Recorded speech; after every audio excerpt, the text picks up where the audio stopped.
Ibu kota DKI Jakarta kini dipimpin pelaksana tugas gubernur. Ini lantaran petahana gubernur DKI Jakarta Basuki Cahayapurnama atau Ahok segera cuti selama 3,5 bulan untuk ikut rangkaian kampanye Pilkada Jakarta. Dirjen Otonomi Daerah Kementerian Dalam Negeri Sony Sumarsono pun dilantik sebagai PLT Gubernur DKI Jakarta, menggantikan sementara posisi Ahok.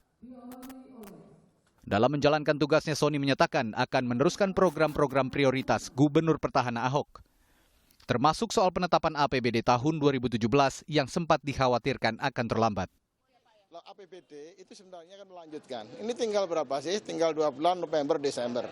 Yang APBD yang perubahan 2016, ini kan sudah dievaluasi ke Mendagri. Tinggal melaksanakan. 85% tinggal bayar saja sebenarnya. Semua program sudah Pak Jarod, Pak Ahok. Tapi yang 2017, ini kan tahapannya memang belum terlambat. Kita berharapkan tidak terlambat lah. Kalau bisa November, Desember itu sudah semua tuntas.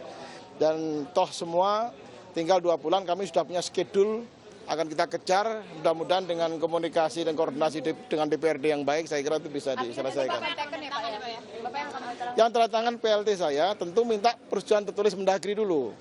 Kalau Pak Ahok yang teken kan tidak perlu Mendagri. Kalau kami pasti mohon kepada Mendagri untuk menandatangani APBD ini. Itu sebenarnya syarat mutlak untuk seorang PLT menandatangani Perda APBD. Lalu siapa Sony Sumarsono? Ia kini menjabat sebagai Direktur Jenderal Otonomi Daerah Kemendagri. Pria kelahiran 22 Februari 1959 ini memiliki karir yang panjang sebagai birokrat.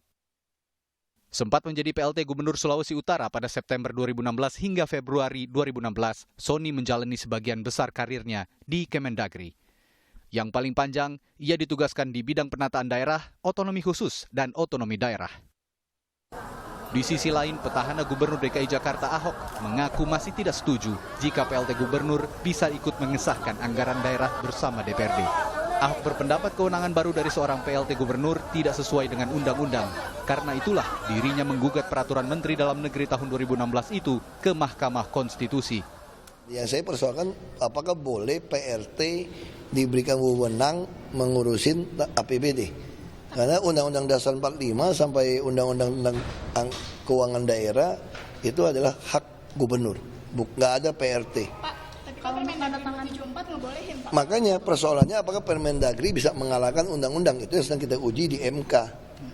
Kalau soal cuti sih nggak masalah, yang saya persoalkan soal membahas anggaran. Sebenarnya kekhawatirannya apa sih Pak? Kekhawatiran kalau digugat orang, bisa nggak sah. Dalam Peraturan Menteri Dalam Negeri Nomor 74 Tahun 2016 menyebutkan, pelaksana tugas gubernur mempunyai tugas dan wewenang menandatangani perda tentang APBD dan perda tentang organisasi perangkat daerah setelah mendapat persetujuan tertulis dari menteri.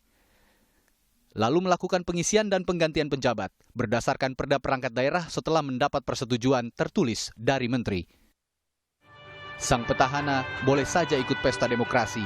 Namun, masalah penetapan anggaran daerah harus segera dicarikan solusi. Jangan sampai anggaran untuk rakyat menjadi terhambat. Tim Liputan, Kompas TV, Jakarta. Nomor urut. Mohon izin sebentar.